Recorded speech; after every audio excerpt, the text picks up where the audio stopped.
Iran రాజధాని టెహ్రాన్లో గాంధీ పేరుతో ఒక స్ట్రీటు, అట్లాగే ఆ స్ట్రీట్లో ఉన్న ఒక హాస్పిటల్కి కూడా మహాత్మా గాంధీ పేరుంది. అసలు ఎందుకు ఆ స్ట్రీట్కి అట్లనే ఆ హాస్పిటల్కి మహాత్మా గాంధీ పేరు పెట్టాల్సి వచ్చింది? ఇండియాలో చాలా చోట్ల గాంధీ విగ్రహాలు కనిపిస్తుంటాయి, చాలా విద్యా సంస్థలు అతని పేరు మీద ఉన్నాయి. అంతెందుకు మన కరెన్సీ నోట్ మీద కూడా గాంధీ బొమ్మ ఉంటుంది. మన దేశంతో పాటు ఇంకా చాలా దేశాల్లో, దక్షిణాఫ్రికా, సౌత్ ఆఫ్రికా, న్యూయార్క్, లండన్, ఇట్లా చాలా దేశాల్లో గాంధీ విగ్రహాలు కనిపిస్తుంటాయి. అట్లనే ఇరాన్లో కూడా ఒక స్ట్రీట్కి గాంధీ పేరు పెట్టారు. అయితే దీని వెనక ఒక ప్రత్యేకమైన కారణం ఉంది. ఇరాన్ను 1979 వరకు అహ్మద్ రెజా పహ్లవి అనే ఒక రాజు పరిపాలించిండు.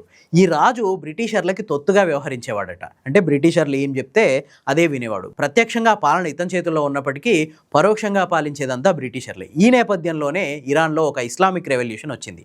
ఈ రెవల్యూషన్ తర్వాత అహ్మద్ రెజా పహ్లవిని అక్కడున్న ప్రజలు దించేసి ఇస్లామిక్ స్టేట్ని ఏర్పాటు చేసుకుని ఒక రాజ్యాంగాన్ని ఏర్పాటు చేసుకున్నారు. ఇస్లామిక్ గవర్నమెంట్ ఏర్పడిన తర్వాత అంటే ఒక సామ్రాజ్యవాద, బ్రిటన్ ఒక సామ్రాజ్యవాద దేశం, వలసవాద దేశం, అట్లాంటి దేశం మీద కొట్లాడి ఒక రాజును దించేసి వీళ్ళు అధికారంలోకి వచ్చారు. కాబట్టి ఆ పాత వాసనలన్నీ తూడ్చేసి ఇరాన్లో ఒక కొత్త వాతావరణం కల్పించడానికి చాలా వీధులకి పేర్లు మార్చిందంట అప్పట్లోని ఇరాన్ గవర్నమెంట్.